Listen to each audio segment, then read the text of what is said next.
Evening Blues. This is City Dave. I'm here with Admin Dan. Is that what you like to go by, or something Admin else? Fielden, the drunk Yorkshireman. Yeah, put it that way. So, Manchester and Blue, we're not going to do a podcast this week, but me and Dan found some time, and there's a lot that we want to go through. Crystal Palace game. Obviously, we want to go through that and kind of give our thoughts on what happened there. Sheffield United game as well. And we've got quite a few fan questions, comments and things that we want to go through as well. So, with that said, I guess we'll just get started. And Tom, thankfully, can't be, he can't be on the call, but thankfully he's going to edit this for us. So, I guess we start down with the Crystal Palace game. So I know I was able to watch it. You were able to listen to it. So maybe I'll take the lead a little bit and maybe ask you a couple of questions there that for me, and I know you and I have spoken about this a lot on our little private messages, and I keep using this phrase, consistently inconsistent. And that is the big thing for Manchester City this season. And I think some of the injuries that we've had certainly play into that. But right now, and I've never really seen this from a City team before, you don't know which City you're going to show up. You don't know if it's going to be the team that absolutely smashed Aston Villa 6-1, and it actually could have been more, or if you're going to get the team that lost at home to United last month, or whatever it might be. So we seem to be able to put a run together of 2 or 3 very, very good games and good play. And then all of us Blues get really excited that we turn the corner and we're going to, this is it now. The rest of the season, we're going to do well. And then we have a performance like against Crystal Palace. I don't know if it's just they're somewhat of a bit of a voodoo team for us, that Hodgson seems to know how to play against us, particularly at the Etihad. But we never really got into the game. We never really looked like scoring until we actually did. And it was absolutely no surprise when Palace took the lead, to be perfectly example. And my God, Aguero came up, trumps yet again. I think this is when we need Tom on the call, but I think he's scored 6 in his last 5 Premiership games now. I think it's that, and we would be lost over the last few games without him. He's just been absolutely incredible. But even when we went 2-1 up and there was 2-3 minutes left, you still had that feeling that we're still not safe. And previous Guardiola teams, you've always felt safe, even if it was just 2-1, particularly with 2-3 minutes to play. But there's that inconsistency again. And I think you've mentioned it before, Dan, when De Bruyne doesn't seem to play at the top of his game, we as a team don't seem to play at the top of our game as well. He seems to be so important to the whole team now. So, yeah, I can't take a great deal of positives away from the Crystal Palace game, apart from that Aguero is just banging them in for fun at the moment, and we played okay. But if we're going to win the league, if we're going to use that, as Guardiola is now saying, the Premier League as rule of a testing ground for the cup competitions that we're in, we've got to play better than that. It was poor. So, I mean, I don't know, you were listening to it on radio with Ian Cheeseman, I'm assuming. So what did he think? Yeah, I think I listened to it on a couple of platforms. It was a toss between the radio when I was coming back from work and then just Sky Sports. When I got home, I just wanted to keep an ear out for the other scorelines around the grounds. But it's exactly what you said. I'd take you back a couple of seasons when we were at the Vitality Stadium against Bournemouth, and it was 1-1, and Sterling scored that absolutely last-minute fantastic winner. Mm-hmm. Going back to that point and back to that season, where going in what you said about when Pep's teams are on form, you don't feel like we're going to slip up, and that season is a highlight of what we lost, what we lacked against Palace, because against Bournemouth, it was 1-1, and we looked constantly hungry to get that second goal and put us in the lead. We were against Palace, but really at the races for the whole game against Palace at all. You know, it was the last 10 minutes that we sort of picked it up, and thankfully, like you say, Aguero, who we're never going to be able to replace in a million years, he was able to Nope. step up and give us the magic that we needed. But as soon as we went 2-1 up, exactly what you said, the inconsistency of our back line, and it's almost embarrassing and laughable now, because with a couple of minutes to go against a team like Palace, who have given all their energy for the first 80 minutes, and we were pretty much on the back foot for the majority of that. We had plenty of chances, but for the majority of it was Palace. We just needed that as soon as Aguero got that, just to, you know what, we're a team that goes out and batters teams, but Palace, like you said, they were a bit of a bogey team, a little bit of a voodoo team. We needed to see that out, drop everybody back, man mark every Palace player, just tie the gap, whatever it cost, whatever it needed, just solidified in the back. And I think we were just a bit too overconfident, like we thought we'd already won the game. But we should know from the QPR game when we won the title the first time, it isn't over until the final whistle goes. And for me, they just seemed to step off and become a bit lackluster. And consequently, we conceded the second goal. And I think that is probably more of a kick in the teeth than the Wolves game, where we lost 3-2 despite being down 10 men, where we had a 2-0 lead, and like the Norwich game early on in the season, because we weren't in the races that game, but we brought it back and we were winning, and we should have seen it out.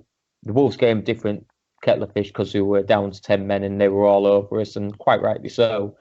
But we should have seen that game out with the performances that our players can bring, the experience, that just the overall players that we've got. We should have seen it out and got the 3 points. And I think when we come on to the Sheffield United, I think we have to play credit to Pep just a little bit, not his formations, because you and me have argued about Pep's formation for that game. And me and admin Dan Halifax were also saying Walker should have definitely started that game to man mark Zaha. He's arguably Palace's best player, but he hasn't stepped it up. But it was one of them where he's a fast attacking winger, and when we've got a back line that can be as open as ours, a player like him can work his magic. And, you know, he put a lot of pressure on us, and consequently we got the point. But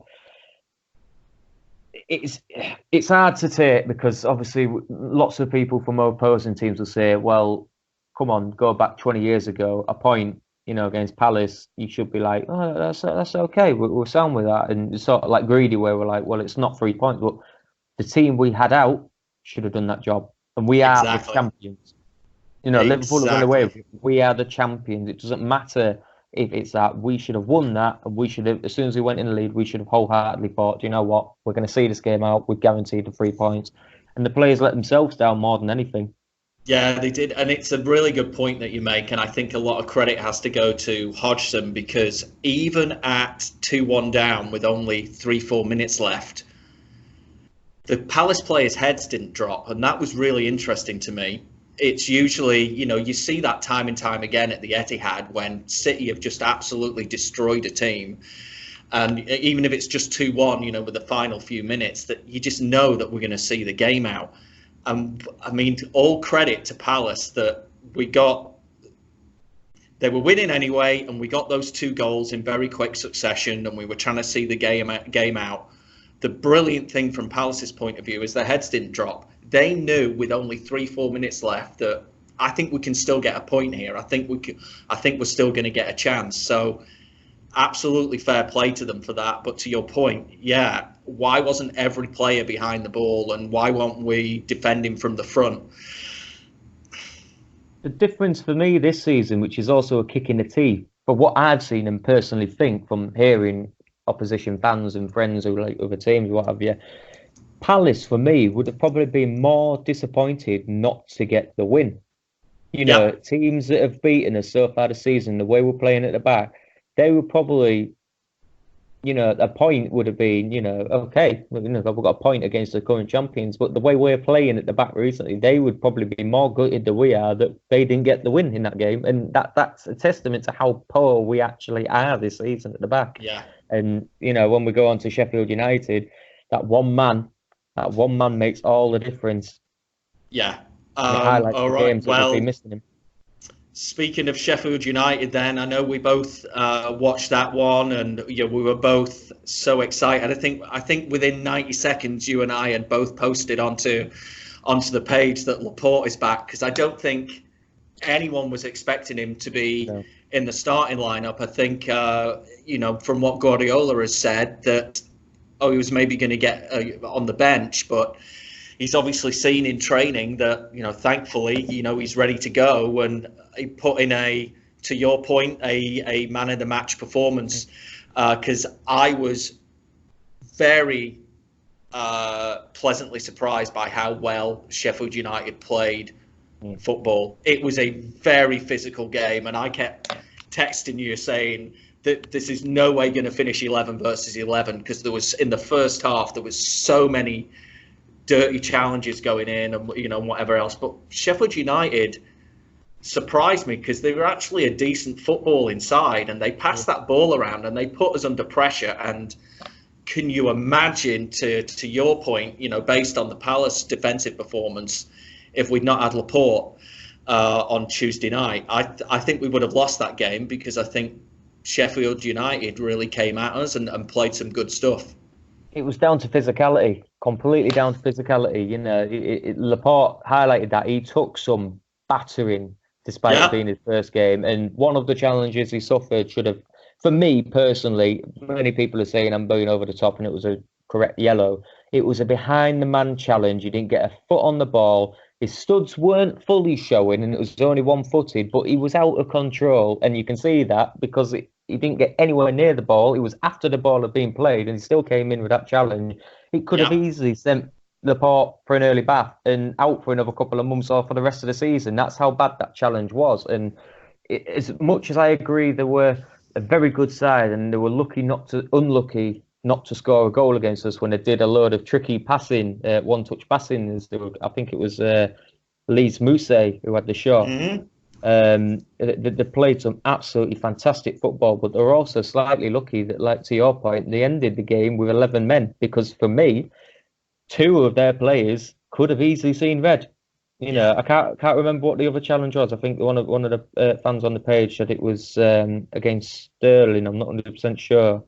But yeah, 2 challenges that could have easily seen red and could have completely changed the dynamic of the game. And I don't like, obviously we won it, but it was only 1 goal. I don't like saying it was a lucky win, but you could argue it was a lucky game for both teams in retrospect. We were lucky to get the win, because let's be honest, we were poor the first half. We were the second. We were the worst team in the first half, and only took a bit of De Bruyne absolute mesmerising pass once again, like you always do. But it's exactly what you said when you were quoting me. We only play when De Bruyne plays well. He wasn't in that first half for me. A lot of people saying he's having a good first half. I didn't see him mentioned once, really.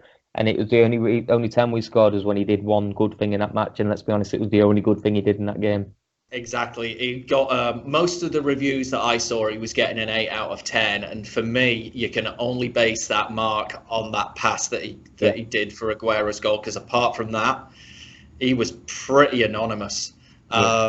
And I agree with you from the look side. The big look that we got out of that was Laporte getting out of that tackle injury free, because I'm 5,000 miles away in Portland, Oregon. I could almost hear a collective sigh of relief from City fans around the world when Laporte got up after that challenge, because the way our season is going with injuries, and you saw him in a crumpled heap, I just thought, fuck, that's it. He's out for the season. It was that bad, that challenge, particularly when you slow it down. And look at it. He made no attempt for the ball whatsoever. The intent was there to hurt Laporte, in my opinion. And I'm sure Chris Wilder didn't tell his players, send them out to hurt another player. But there was definitely some intent there to hurt. It was the wink that he did, that player, I think it was Mo Bezic for them. It was the wink he did after, was like, I knew what I was sort of doing, like you could argue that it's sort of a game plan, play a bit dirty, that we like to play a bit of a tactical game with tactical fouls. We like to stop the opposition playing against us. That's the only way we're very poor, is if we're on the back foot of a counter attack from the opposition. And I think that's our sort of game. We play fantastic football when we've got possession, but we have to give away these little niggle fouls. And I think Sheffield are trying to play at us at our own game, if you know what I mean. And I think they just took it a bit too far. You know, I don't like to think it was intentional, but, you know, he didn't apologise once, Mos Bezic. As soon as he did it, he was up and he was walking away and he was already talking and winking to his players. If he didn't mean it, it would be like that.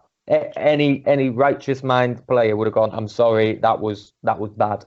You know, and we've seen how bad challenges could be. Everton's Gomez, that's how bad an ankle injury could be. Snap your ankle, snap your leg, season over. And that's how close it came to. But yeah, he's been, like you say, I say he's man of the match because it needed a physical aspect to that game. And credit to Guardiola, because I think a lot of us, when we saw that, was like, what is he doing? He's rushed him back, should bring him on in the second half to see out the game. And as much as we always say we'll never doubt Pep again, because we end up doing, we always do it, you know, it was almost a tactical genius to do it. And, you know, if we can get Laporte and Garcia playing a few games together, if Garcia picks up Laporte's aspects and techniques, we're sorted out the back. And I think Laporte's only 25, 26. Fantastic. Yeah. And I think he just showed that Guardiola's been saying in the press this week that he's the he's the best left-sided central defender in the world. And yeah, we've barely seen him play this season, but literally just based on how he was able to change that Manchester City defensive dynamic in one game, I think Pep Guardiola is exactly right. And yet the other thing is, he's nowhere near his peak. Central defenders are kind of like goalkeepers. They get better with age. So, God, when he's 28, 29, 30, I was going to, talk to you about this as well. You know, we've been saying for a long time now about De Bruyne's shoe-in for the next captain.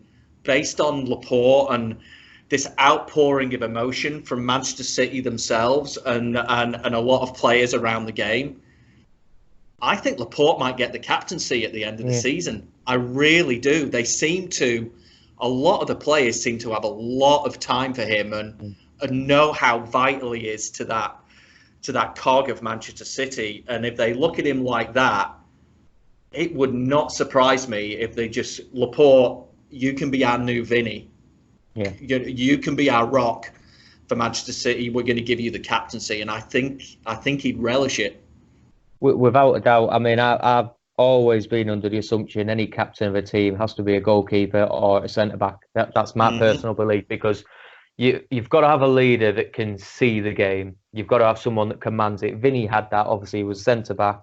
He was a midfielder before. He knows what it's like in that midfield pack. And when he dropped back into defence, I think that's what made him be the leader he is. He knows about those positions. He knows, right, back line, lads, sort yourselves out, be ready for this. They'll do their job. We've got to do ours. As soon as we get the ball, push them up, proper centre-back. And as much as, for me personally, I'd have Laporte, but I can only see De Bruyne getting it because he's a fan favourite. Probably when David Silva goes, him and Aguero will be on par, De Bruyne. And I think the players look up to De Bruyne more just because he's that presence. He's the game changer. But in the long run, if Laporte stays with us, I know there's been a load of rubbish talk about him possibly leaving in summer to Barcelona and what have you. That won't happen. For me, I would have Laporte in a heartbeat, not just because of my beliefs that it should be a centre-back. He is arguably, albeit he's been injured for the majority of the season, when he plays for City, he has the odd bad game, but he's the most consistent player that we've had in the time that he's been at the club. I don't think he's ever had a really bad game, maybe the one or two, but he's consistent all the time and he knows his job, he knows how to do it. And I think that's why, Pep maybe didn't want, and the City group and the backroom staff didn't want to go in for another centre-back, because maybe it would mess up the dynamic of the back up. That went out the window and we lost as many games as we did. But I think he had it in his mind that Laporte is going to be the Van Dijk of City. he's going to come in, take Vinny's role, and lead that back line and lead the team. And for me, I'd have Laporte without a doubt. Yeah, I think I was just pleasantly surprised at just this outpouring of just love for him on social media when he was coming back. I didn't realise he was as well thought of as he is, but he showed that in spades on Tuesday. The other point that I'd make is it was probably a good thing that, in a way, Besic wasn't sent off, even though he deserved to be. The number of games I've seen that as soon as a player gets sent off, particularly against City, and they change that formation and to be so defensive, the way that we were playing on Tuesday, I don't think if they'd have gone down to 10 men that we would have broken them down, because then they would have been playing for a point rather than 3. So it was a good footballing game in those terms, that it was 11-11 for 90 minutes. And thankfully we were able to get the win with Aguero coming on and another De Bruyne magic pass. So do we talk about Jesus and penalties? And I've got a question to ask you. It's been asked on the fan questions as well, but it's also been widely topicked. I hope it never happens, and I hope it never becomes true that it's even thought about in the brightest of minds that work at City about Ederson being our penalty kick taker, because according to Guardiola, he is the best penalty taker in our team. Doesn't surprise me.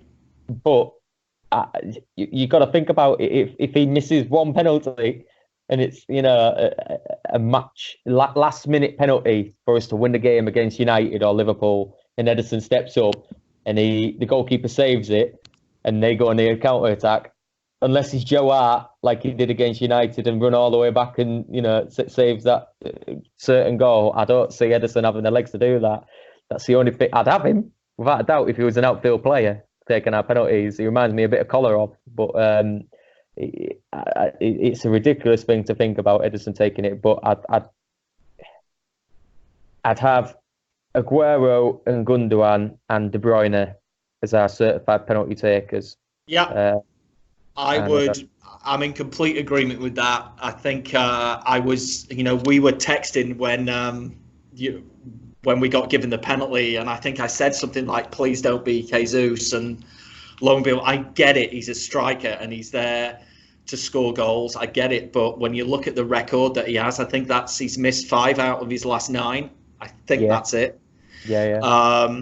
He's just, his head's not right. He's not a penalty taker. Put him into a penalty shootout, and when it's 5 penalties, fair enough. We'll put him in that. He obviously can't do it. This is another Mahrez. He doesn't have the mental strength to take penalties. That should have the players. Penalties are all about mental strength, and a little bit of luck.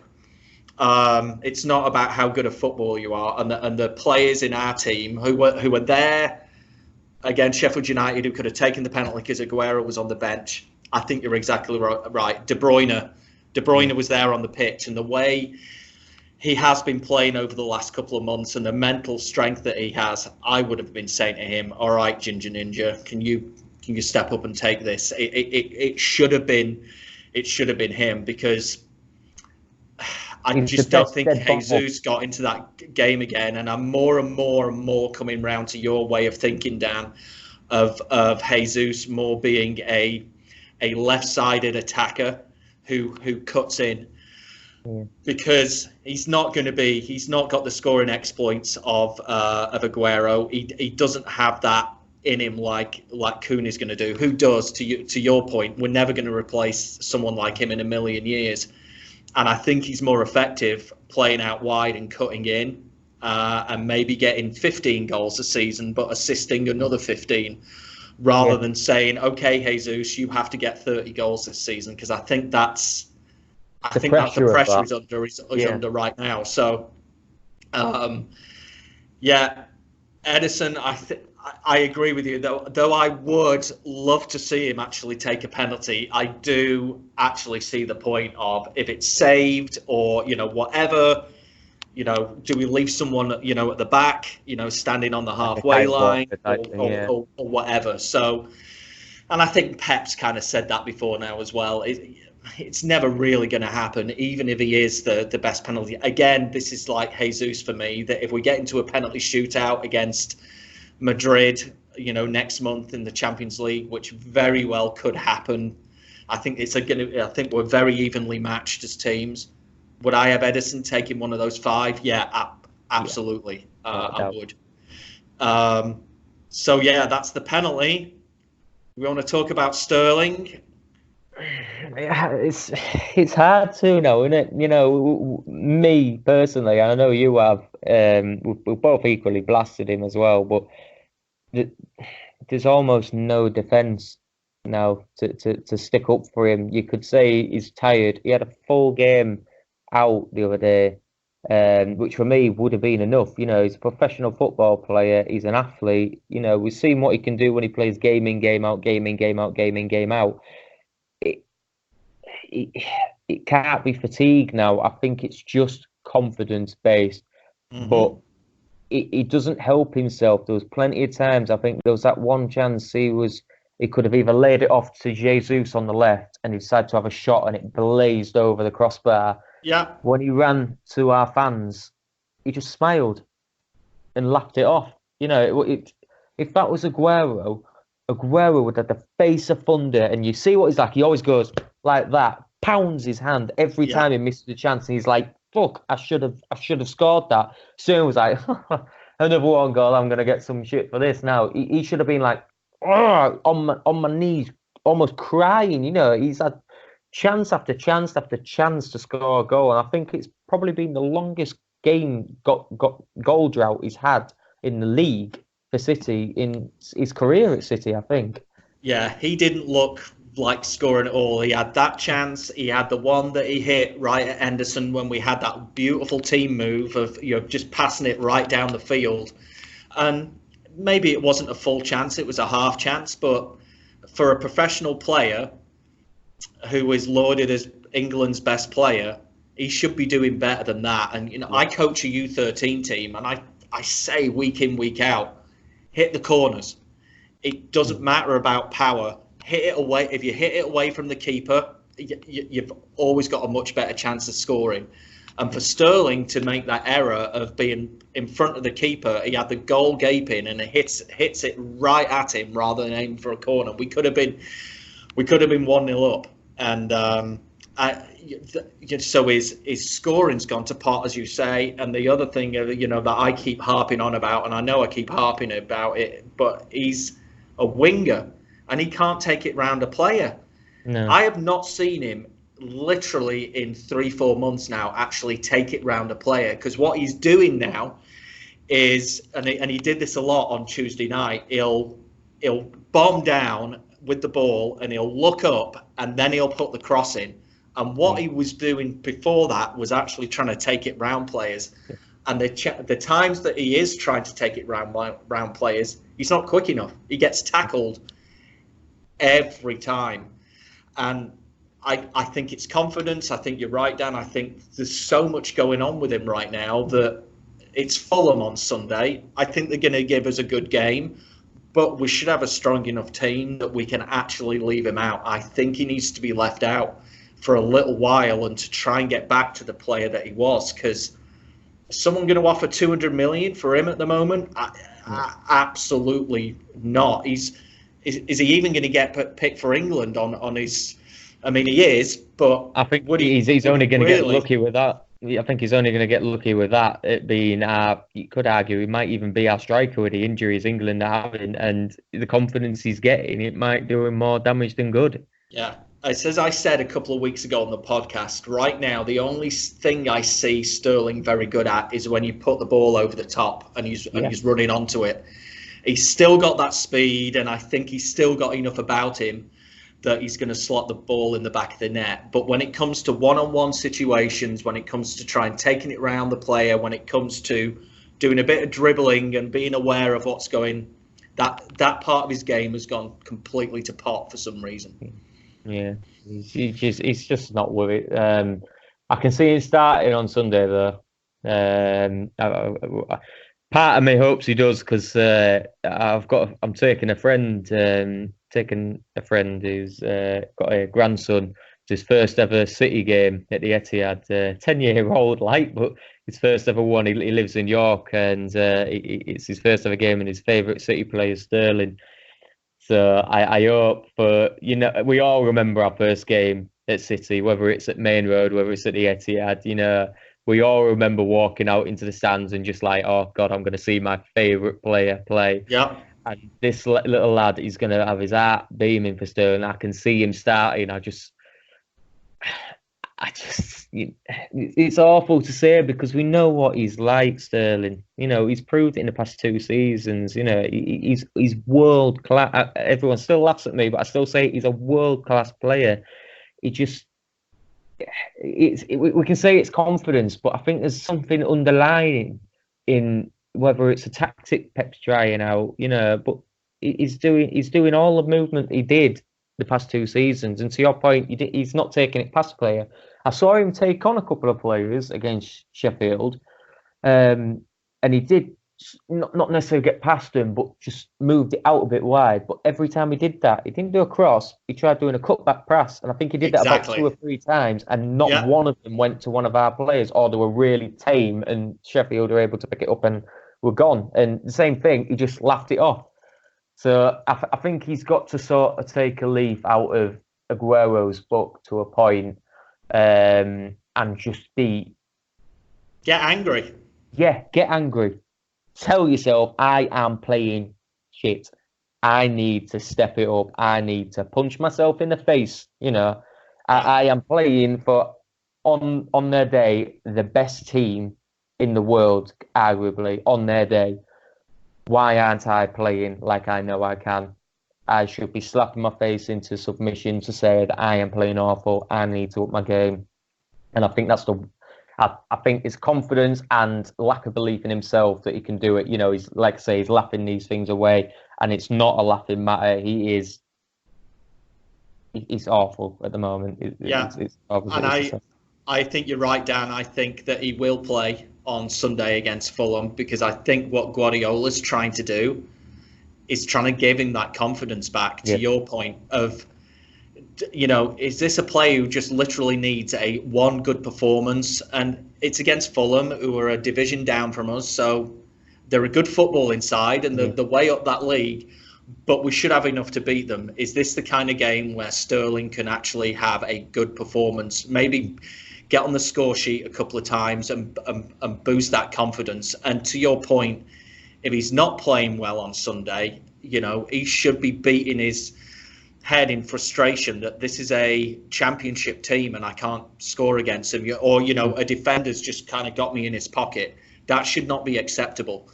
So yeah, I think you're right. I think he'll play. I think Bernardo will come in on Sunday as well. I think Aguero might actually play on Sunday. I think Jesus has had his shot, and Aguero's shown him how it's done, and I think he might go with Aguero. Who do we play after Fulham? Can't remember. We have then got. I was looking at this earlier on. We have then got Tottenham. A week on Sunday is Tottenham away. And then the United. Sorry. We've got. Of course, it's because I try not to even have that team in my brain in any way. Yeah, on Tuesday. So Sunday we've got Fulham FA Cup semi-final League Cup against Rags on Tuesday, and then on the Sunday, which I think is the 2nd of February, we've got Tottenham. Despite it being Fulham on Sunday, that's 3 very tough fixtures, you have to say. Very. In terms of the team, and we've arguably had the toughest of the lot, Sheffield away. We've seen what they've done against the top 6 teams. We've seen what they've done against any team in the league. They're up there fighting for 5th spot.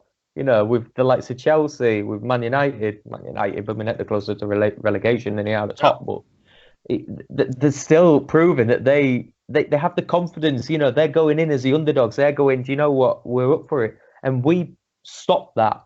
And I think that says a lot about us to a point. But now we've got to follow that on, to your point when we first made the podcast, where we've won that game. We think we're going to go on a run now, and then we slip up.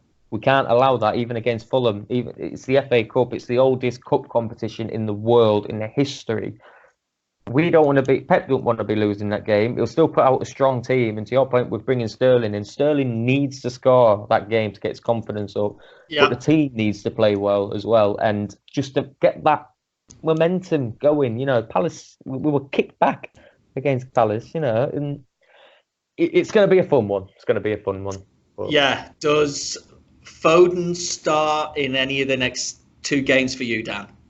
He needs to start against Fulham because he's been out a couple of games. His last game, I can't remember who he played against. I think it was the last 20 minutes he came on. He didn't impress me one bit, not once. But then again, I did defend him and take back my own opinion because I thought, well, 20 minutes isn't enough for any player to make a dramatic impact. And what he's given us in his first few games that he's been playing for City has been nothing short of fantastic. But he needs to start. Garcia will start for me. Bravo, obviously, world-class goalkeeper that he is. For me, it will be Bravo, Cancelo, Garcia, Stones, and Zinchenko. Zinchenko for me. Gundogan,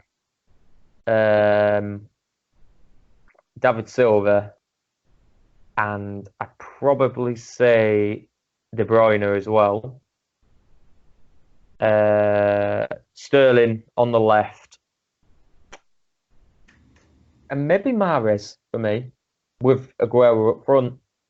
That would probably be for me. I think Mahrez played all right against Sheffield United. It's funny for me that he's one of those players, you actually know what he's going to do. You know that he's going to bomb down that right and then he's going to cut in and move it onto his other foot and try and score. And it's really funny for me that professional football players haven't really figured, is he that good that they can't get the ball off him, or do they not know what he's going to do? Because he does the same move 9 times out of 10, doesn't it? Always drifting on his left. But he always gets past his player. It's funny. I think he's having a great season, Mahrez. I think he won us that penalty on Tuesday. I think against Fulham, I can see him having a joyous day. And it'll be I'm very interested to see what sort of team Pep picks for Tuesday night in the League Cup. Because we're 3-1 up. Yeah. What do we do? Are we going to go gung ho? Are we going to try and, if we get another goal, it's over. They're 3 goals behind. That they're not coming back from that. But if they get a quick goal, or if they score and we don't, then it's tweaky bum time. It was down to that goal that scored against us in the first leg. That's really going to knock. I think that's going to shift Pep mentality. We need to go for this game, whether even if we're not going to play for a draw, we need to go for the game because of that 1 goal they scored. So for me, who would you pick? I think Laporte will play on Sunday, and the reason I say that is everything I've been reading from Pep about Laporte is he keeps saying he needs minutes now. He needs minutes and he needs minutes. So this might be quite good for Laporte, even if it's just 60 minutes or something like that he at least starts the game, and then he gets some more minutes under his belt, basically. So I think he might get a game. Do you think he might do what he did against Sheffield and play back 3 and ease him in?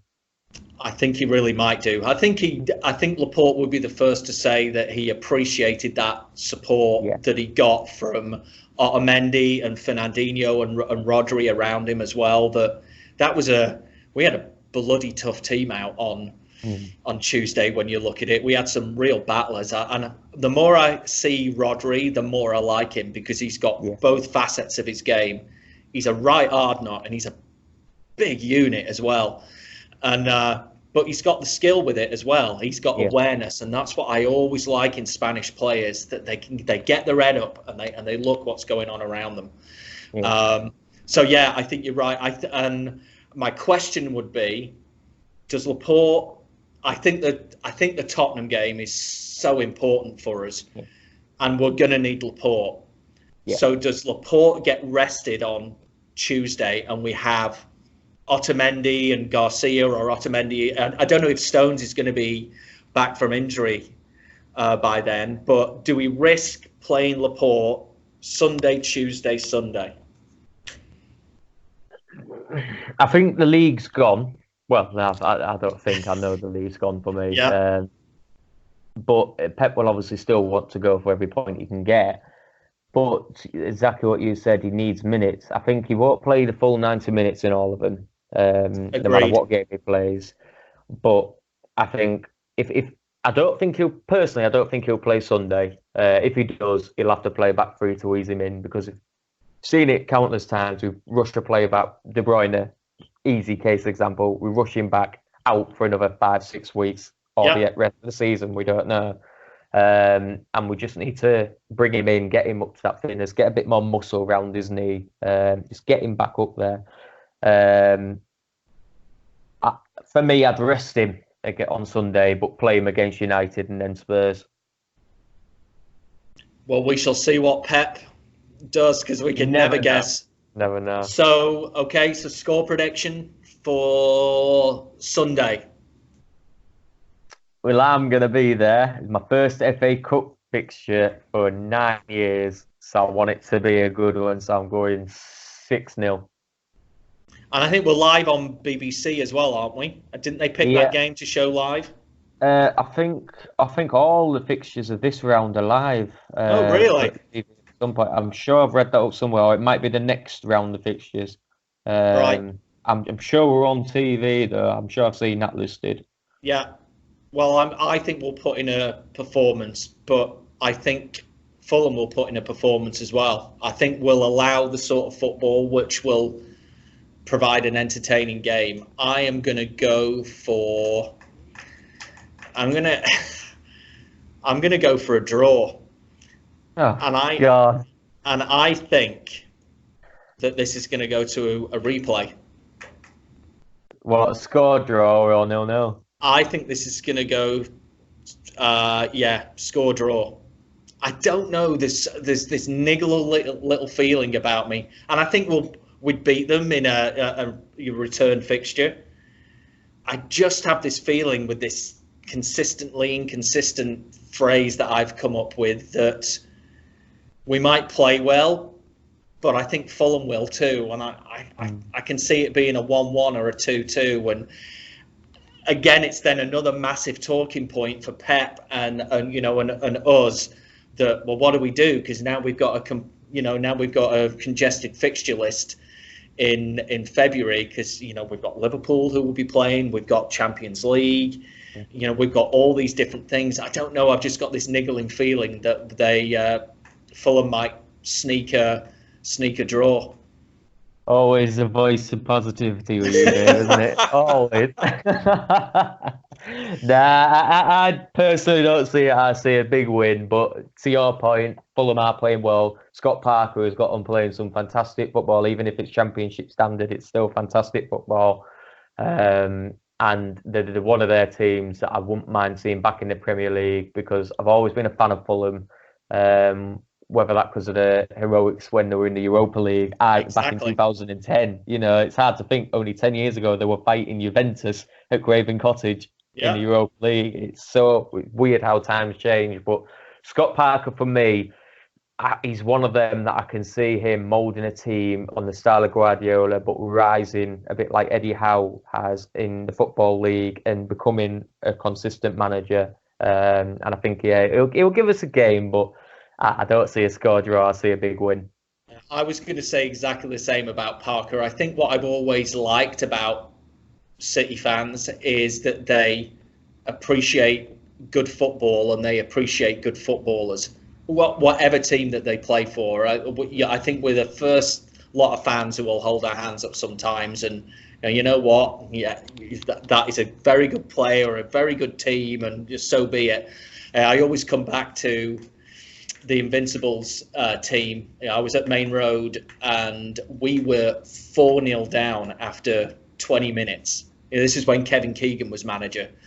We had some decent players out there. 20 minutes we were 4-0 down. And to be fair, the vast majority of Main Road, just stood up and applauded, because it was that good, the football that they were showing to us, that, I mean, bloody hell, it's been years since we've seen anything like this. It's almost a privilege to actually see it. So I'm in complete agreement about someone like Parker, that he was a very good player, and obviously very, very level-headed, and I agree with you.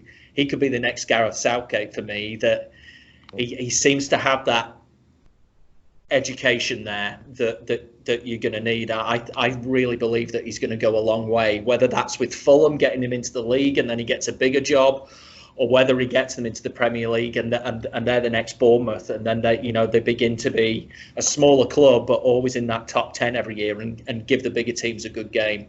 I think he'll be welcomed with open arms on Sunday at Etihad. I think he's a good player, good manager, good team. Yeah. Right. Do you reckon we should do some fan questions then? Yes. I think we'll have to plough through some of these as quick as we can, because there's quite a few of them. All right. Right. Bear with me. Now, anybody else listening, my speech is never the best, as we are Yorkshiremen. We never speak normally. Well, I'm a Yorkshireman. So apologies in advance if I get any of your name wrong. I can't even say names correctly. Pete Meston has put, the undeserved flack that Raheem Sterling has been getting recently, put it this way, if he'd scored the other night, he'd be back, in quotation marks, and all that jazz. But because he tried and failed, he hasn't been as consistent the past few. It has all turned a bit nasty. City fans should leave that to the Daily Mail. Are we right to maybe question Raheem Sterling as we are? Would he have got back? Like we discussed it briefly, but would he have been back if he'd scored against Sheffield? Or does it take a few more games, a few goal scoring? I think it's gonna. He has been off the boil for a while now. I think we can all agree on that. And I don't feel that City fans have been over the top in their criticism of him. It's just more of, we know we can do better. And, I bet we all got that on our school reports, when we were at primary school and high school, that, there's something there, but Dan can do much better in this class or whatever. And I see the same with Sterling right now, that because we've seen it. Can be a Premier League footballer. Is that what you're saying? Absolutely. Like, we've seen it. We've seen it for the past 2 seasons, as you said. We've seen it in an England shirt as well. There's something right now that isn't there, and all us City fans are saying is, does Raheem and Pep need to kind of reflect on that a little bit, and need to understand that he's not maybe quite there right now, and try and dig down deep into what maybe this issue is. I don't think we're really slating him. It's just more of, God, give him a rest, and let him try and figure this out as to what's going on. And maybe this Fulham game is the turning point for him if he plays. Maybe. Bit of constructive criticism, more like. Yeah. No, we know he can do better, and he can build upon it. If you can't give constructive criticism to a player who's earning £300,000 a week for kicking a ball around, then come on, they've got to develop a bit of a thicker skin. Yeah, exactly. Right, so we've got one from Kyle Galea, I believe that's pronounced. We need a big defender like Koulibaly or Sanucci. We've already discussed this, no matter what the prize is, to partner up with Laporte, and we will win the Champions League for sure. I think he's maybe edging towards we should be signing someone this January window, which, bad looks of things, is dead on the water. I still personally think bringing in someone like Koulibaly, 29, yes, he's a good defender, but it's the Italian leagues, and it's one of them leagues. Go back 10 years ago, they were fantastic. You sign a player from Italy, they're brilliant. They are what they are. But the Premier League's a whole different kettle of fish. So Yunchu, for me, he's not proven yet, and Leicester are on a massive dip in form right now, and I don't think Yunchu's the player we need to partner Laporte. I think what player I want at City, and I think we should go all out of him. There's definitely talk. Before any talk was even mentioned in the media, it was me on the podcast that said we should go in for Ruben Diaz, and it seems my wish might be coming true. and he's a 22-year-old Portuguese international. He's about to captain everything he's been in. He was a captain in all his youth leagues. Maybe we need two commanding centre-backs, one on the right in Diaz and one on the left in Laporte, to just have the best centre-back pairing. And with Laporte, he'd be 26 in the summer. That's nothing for a defender. Ruben Diaz will be 22, 23. You can't go wrong with it. If they play well, fantastic. So that's what I personally think. We've got one from Quayne Heath. If Man City would put in academy transition quote that states academy player or former player have to always be in the matchday squad and they have to get at least 1,000 minutes in the Premier League.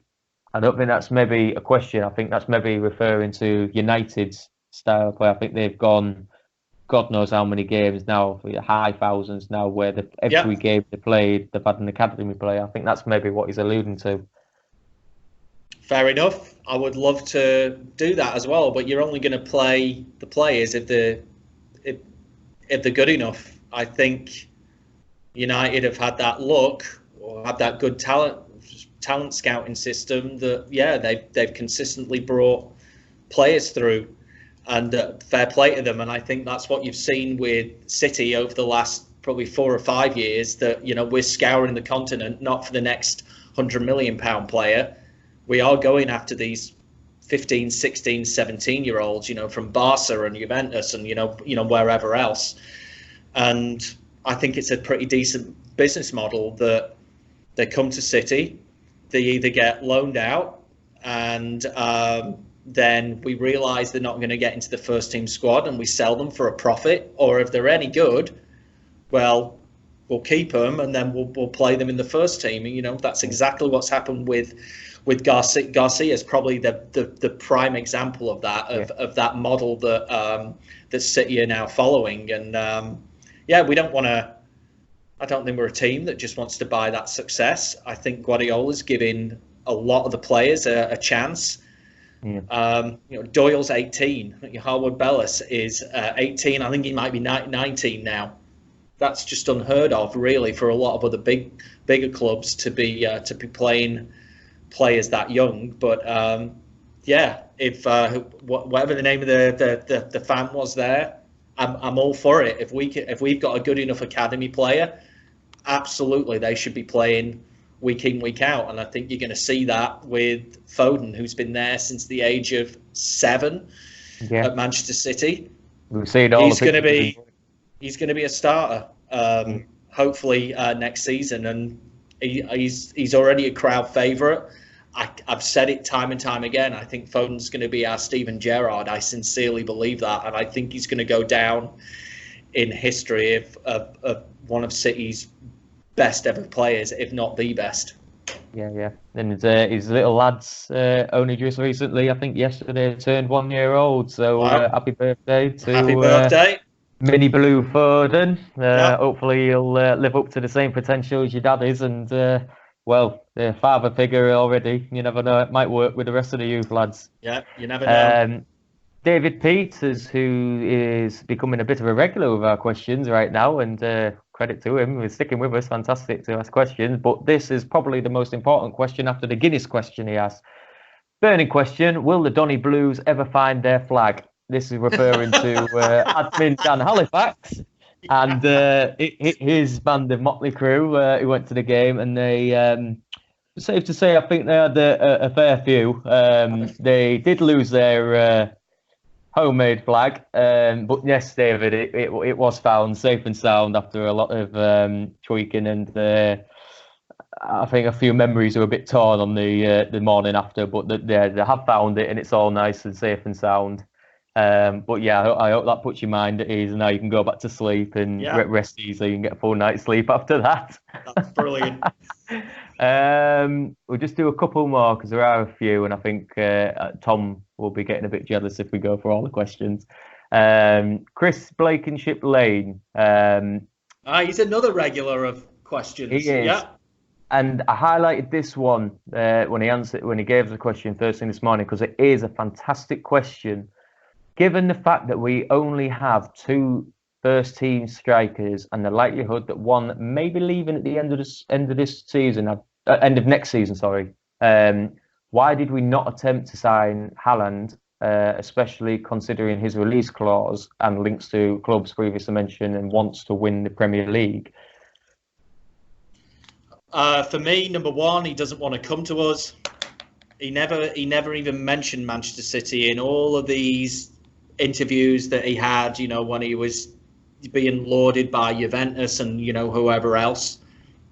We were never mentioned. I don't think City's a club that he wants to go to. And I've said this on many, many podcasts.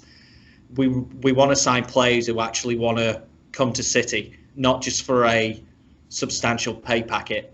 And thankfully, we've been very lucky that there is such a good team spirit with who we've got right now. The second point would be, I think we'll eventually buy another striker, but I think the way Pep sets up his team, his expectation is that those attacking players, the Mahrez's, the Sterlings, who aren't specifically strikers, even the De Bruyne's, you're chipping in with 10, 15 goals. So if you have two strikers, one's going to get you 30 in Aguero, one's going to hopefully get you 20 in Jesus. If you've got De Bruyne, Mahrez, Sterling, Bernardo, Zane, if he wasn't injured, if you're getting 10 to 15 from each of them, you're just going to have a striker sat on the bench and who's going to get pissed off. And believe me, Haaland would not have been starting games for us. However good everyone thinks he is and getting a hat-trick on his debut against Dortmund, he would not get into City's first 11. It's as simple as that. No, completely agree. Kevin Waring, to add on to this, he's asked maybe a bit of a tie-in. Maybe he thinks we should sign someone this January transfer window to add a bit more difference to the squad going into the end of the season. How about the possibility of Giroud or Dzeko as an option for the rest of the season? See, I would love that. And if you remember, I mentioned as well that Cavani's probably off to Atletico Madrid, and I know Chelsea might be trying to get him as well.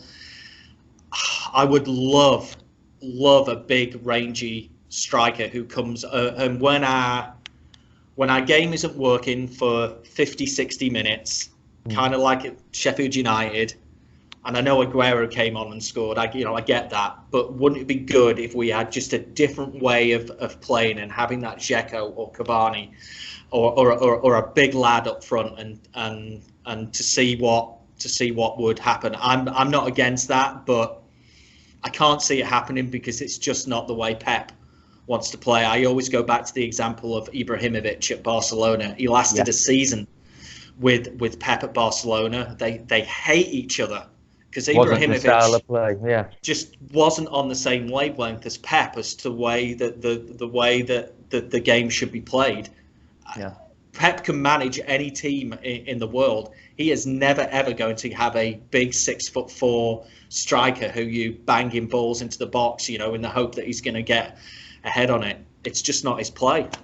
No, completely agree. I think, and to bring in a striker, albeit Dzeko's in a way proved it in the Premier League, Giroud's proved it. They're both great goal scorers, completely different styles of play to the way we play. And I think the only reason we bring them in is maybe a last 10, 15, 20-minute style substitution if we're lacking in the game and we're drawing or we're only 1-0 up and we've got a chance maybe and we've got a corner or something like that or a set piece.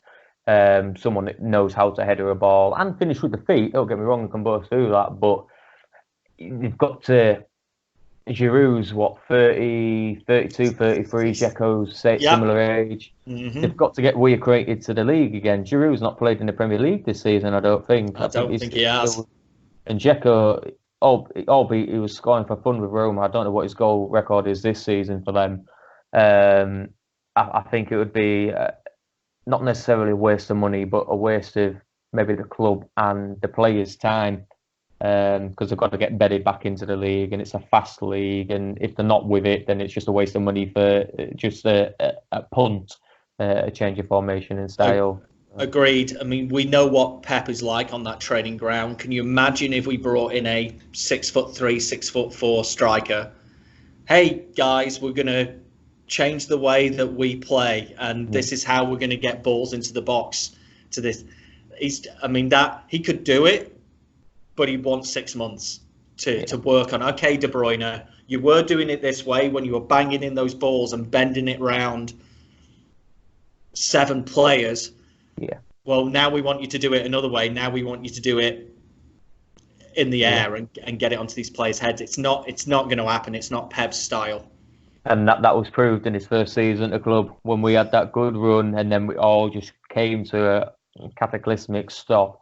And everyone was saying Pep, he's been found out. It's not his style of play, doesn't work in the English game, and boy did he prove everyone wrong. So yeah, completely agree. As much as we discussed maybe bringing in the likes of Haaland or Abraham, for that matter, Tammy Abraham, it's just not Pep's style of play. I think he's definitely more of a team game tactical coach. He finds ways through the team, not just loft the ball in and hope one player could do that. Because in all fairness, Laporte and Rodri can do that. They've got the height, they've got the pace, and they've got the strength to do them sort of things that we're looking from that one striker. Giroud and Dzeko, they haven't got pace. They're like I said, they're coming up to the mid-30s now. As much as the game's changed and players like that can go on, like Ibrahimovic, for that example. But Ibrahimovic isn't playing in the top league anymore. He did it once for United, and he moved to the MLS. I could score, well, it's me, I could score about 40 to 50 goals a season in the MLS. And I've never played a professional or a village game of football in my life. So it's not good. I mean, it is. I've been to see a couple of Timbers games here in Portland, and it is, I would say, probably Division 1 standard. So it's no surprise that the Ibrahimovic, the Henry when he was at Red Bulls, what's his Hernandez has joined. Who has he gone to? LA Galaxy from Sevilla. He'll be great as well. But a lot of the times, these players who couldn't make it in the Premiership, they come over here. I think Carlos Vela, I think that he used to play for Arsenal. Yeah. I think he's the MLS top ever scorer or something now. And good, but not great. He couldn't make it an average Arsenal team. No. So it's no surprise that these players who are very good players are making it here in America. It's just one of those things. But this really, Dan, what you're saying kind of harks back to that other point as well about the way that Pep, he wants a team game. His expectation is that everyone, particularly those attacking players, are chipping in with goals. You're not just there to assist Aguero and Jesus.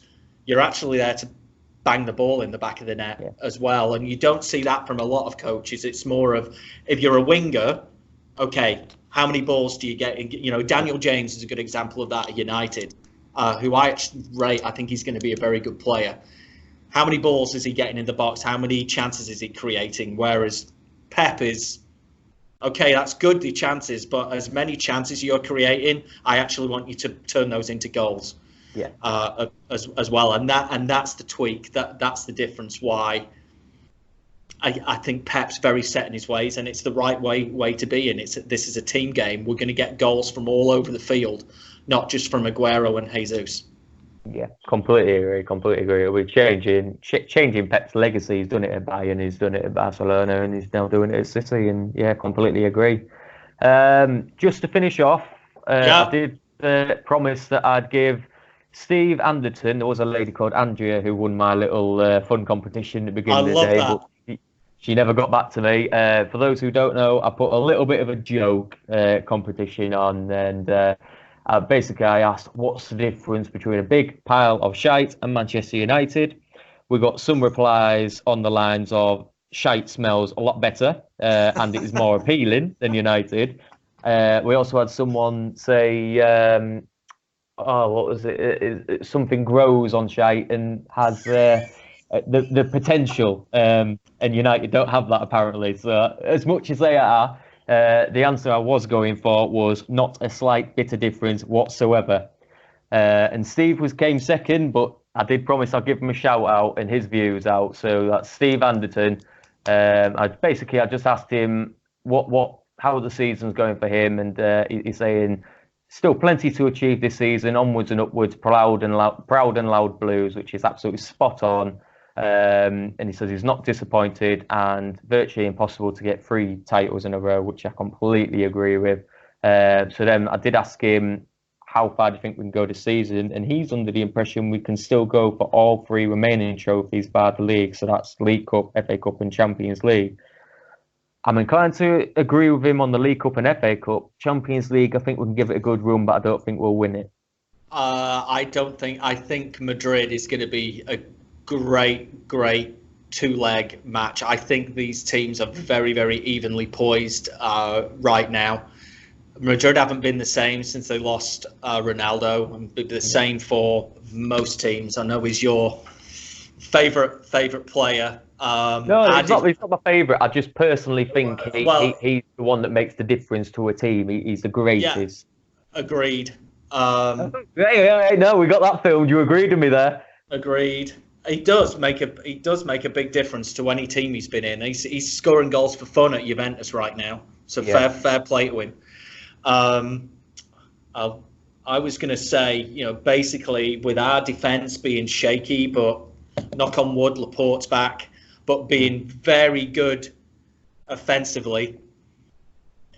Real Madrid, funnily enough, are actually the other way around. They are struggling to score goals, but they are brilliant at the back. I think I texted you the MIB team a couple of days ago that I think they've only let in 13 goals this season in La Liga. So how difficult are Madrid going to be to break down for us? And yes, we have the magician in De Bruyne who can possibly do that. But I think these are very, very evenly matched teams. And I'm not joking when I say this really could go to penalties, because I think this is going to be very, very, very tactical, but both games. Answer this then. If we beat Madrid, will we win it? No. No, we're not. We're not there yet. I think we talked about this on the podcast a few weeks ago. I don't think, much as I love this set of players that we currently have for Manchester City, and we're losing Aguero and we're losing Silva soon as well. We obviously lost Company. I don't think this is the squad of players that are going to win the Champions League for Manchester City. And everyone, and I go back to United when they had Cantona, and everyone thought, they won 3 Premier Leagues in a row. They were just destroying teams domestically, but they struggled even with a player as good as Cantona. And I think it's going to be the same for Manchester City. I think it's going to be a surprise, man. I think we'll win the Champions League eventually, but I think it's going to be a surprise Manchester City team that actually do it. And I can see it when it's Foden being our number 10. I see it, Laporte maybe captain, maybe De Bruyne maybe isn't even there. I think we're 3-4 years away, unfortunately, from winning that. No, for me, I completely agree with that point. But for me, Madrid are the catalyst for us, I think, because we've obviously struggled to break down teams in the league this season. Palace being a fine example of that. When we do, we think we've won it, and I think that will be a lesson learned. If we beat Madrid, personally, for me, it will be a very close game. I think there'll be only 1 goal in it, no matter what leg it is. Over the 2 legs, I think there'll only be 1 goal in it. But if we beat Madrid, personally, for me, I think we can go all the way and win it. I think that's just because we'd have the confidence of saying, we've just beat the Galacticos here. Yeah, they're playing. I hope you're right. Where is it this season? Where's the final?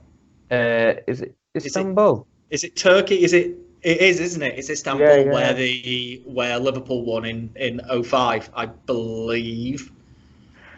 So, I mean, I'll be there. We almost went a whole podcast without mentioning them. Yeah, I will be there. My wife is under no illusions that if City get to a Champions League final, I don't care how much it costs. This could be a once in a lifetime that I am going, whether it means we've lost or we win or whatever. I couldn't miss something like that or anything. And I hope you're right, Dan. But we've got this is now getting to the very, very, very good teams are left in there, and Barca haven't won it for a while now. I think Lionel Messi is the greatest player of this current era, without a doubt. I think he's champing at the bit to win another Champions League. I think Barca have got the squad to do it. I actually think Juventus have got the squad to do it as well, and PSG should have the squad to do it too. So based on that, my God, if we can turn around and win it this season, I'm not even mentioning, the Liverpool team, who, let's be fair, are fantastic as well this season, then that would be some achievement in my book. Yeah, completely agree. No, right. If you haven't got anything left to mention, albeit VAR played a part. I don't think I want to mention VAR this week, but I'm sure I'll give it a shout out. But no, if you've got nothing else to mention. All right, I think we're good. We've done an hour and 10 minutes there. So Tom, I hope you're proud of us. And as we always say on here, please watch, add comments, ask questions, because we can't do it without you Blues. Yeah, and I hope you've been able to put up with us. Me and Dave had to split it between us, but we've done all right, I think. Love talking about City.